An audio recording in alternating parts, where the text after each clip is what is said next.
ಇವತ್ತು ಕೋಳ್ಳಿ ಮಳೆ ಮಾಪನ ಮಿಷನ್ ಏನಿದೆ ತುಕ್ಕೆಡ್ದೋಗಿದೆ.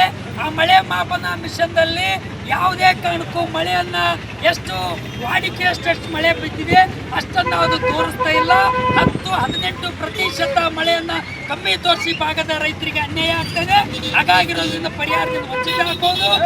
ಕಡಿದಿರ್ತಕ್ಕಂಥ ಮಷೀನನ್ನು ತಕ್ಷಣವೇ ಹೊಸದಾಗಿ ಮಷೀನನ್ನು ಕೂಡಿಸ್ಬೇಕು ಅಂತಕ್ಕಂಥ ಮಾತನ್ನ ಒತ್ತಾಯನ ಮಾಡ್ತಾ ಇದ್ದೀವಿ.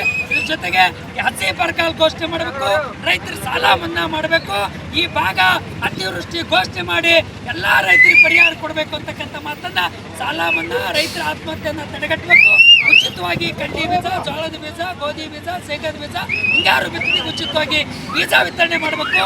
ಮತ್ತು ಬ್ಯಾಂಕಿನಲ್ಲಿ ರೈತರ ಖಾತೆಗಳನ್ನು ಹೋಲ್ಡ್ ಮಾಡಿರ್ತಕ್ಕಂಥದ್ದಿದೆ, ಹಣಕಾಸಿನ ವ್ಯವಹಾರ ಮಾಡೋಕ್ಕೆ ಪುನರ್ ಓಪನ್ ಮಾಡಬೇಕು ಅಂತಕ್ಕಂಥ ಮಾತನ್ನು ಒತ್ತಾಯನ ಮಾಡಿ ಕೋಂಡಿ ಕ್ರಾಸ್ನಲ್ಲಿ ರೈತ ಸಂಘಟನೆಗಳು, ಪ್ರಗತಿಪರ ಸಂಘಟನೆಗಳು, ಎಲ್ಲರೂ ಹಿರಿಯರು ಎಲ್ಲರೂ ಕೂಡಿ ಒಂದಾಗಿ ಮತ್ತು ಶಾಂತಿಯುತವಾಗಿ ರಸ್ತಾ ರೋಕ ಚಳವಳಿ ನಡೆಸೋದ್ರ ಮೂಲಕ ಸರ್ಕಾರಕ್ಕೆ ಒತ್ತಾಯನ ಮಾಡ್ತಾ ಇದ್ದೀವಿ. ಸರ್, ತಮ್ಮ ಹೆಸರು ಸರ್? ಶರಣಬಸಪ್ಪ ಮಂಶೆಟ್ಟಿ, ಕರ್ನಾಟಕ ಕಾಂಗ್ರೆಸ್ ಜಿಲ್ಲಾ.